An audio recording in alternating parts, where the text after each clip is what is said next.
Agri lady YouTube ചാനലിലേക്ക് എല്ലാവർക്കും സ്വാഗതം. ഇന്ന് നമ്മുടെ ഡ്രാഗൺ ഫ്രൂട്ട് വിശേഷങ്ങളാണ് കാണിക്കുന്നത്. ഈ ജൂൺ മാസത്തിലെ വിളവെടുപ്പ് വിശേഷങ്ങൾ.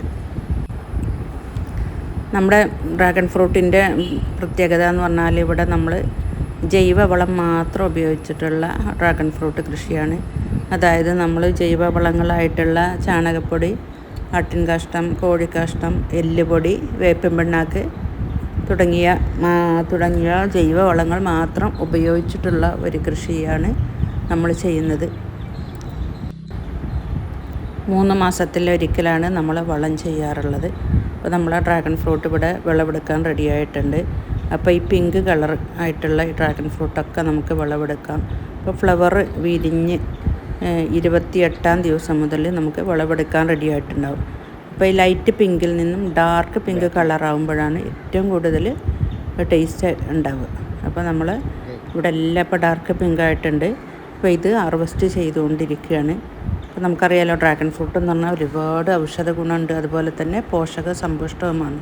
അപ്പോൾ നമ്മുടെ കണ്ണിന് കാഴ്ചശക്തി നൽകുന്ന വൈറ്റമിൻ എ ഉണ്ട്, രോഗപ്രതിരോധ ശേഷി നൽകുന്ന വൈറ്റമിൻ സി ഉണ്ട്, നമ്മുടെ എല്ലുകളുടെയും പല്ലുകളുടെയൊക്കെ വളർച്ചയ്ക്ക് ആവശ്യമായിട്ടുള്ള കാൽഷ്യം ഉണ്ട്, മെഗ്നീഷ്യം ഉണ്ട്, പിന്നെ ഹാർട്ടിൻ്റെ ഹെൽത്തിന് നല്ലതാണ്, അതുപോലെ തന്നെ നമ്മളെ മുടിക്കൊക്കെ നല്ലതാണ്.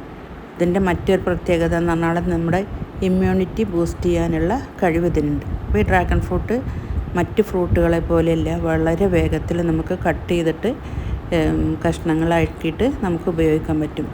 ഇത് ഇതാണ് ഇപ്പോൾ നമ്മൾ കൃഷി ചെയ്ത ഡ്രാഗൺ ഫ്രൂട്ട്. നല്ല ഡാർക്ക് പിങ്ക് കളറാണ് ഇതുള്ളത്. അപ്പോൾ ഇത് ധാരാളം ഔഷധ ഗുണമുണ്ട്, അതുപോലെ തന്നെ പോഷക സമ്പുഷ്ടമാണ്. പിന്നെ കുട്ടികൾക്കൊക്കെ ഇത് നല്ല ഇഷ്ടമാണ്. ഇപ്പോൾ നമ്മൾ ഐസ്ക്രീമോ പുഡിങ്ങോ ഒക്കെ കഴിക്കുന്ന പോലെ കഴിക്കാൻ പറ്റും, നല്ല സോഫ്റ്റാണ്. അപ്പോൾ അതുപോലെ തന്നെ ഇത് കട്ട് ചെയ്യാനും ഒരു ബുദ്ധിമുട്ടില്ല. ഒരു കത്തി കൊണ്ട് നമ്മൾ ഈ കാണിക്കുന്ന പോലെ കട്ട് ചെയ്താൽ മതി.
Thank you for watching the video.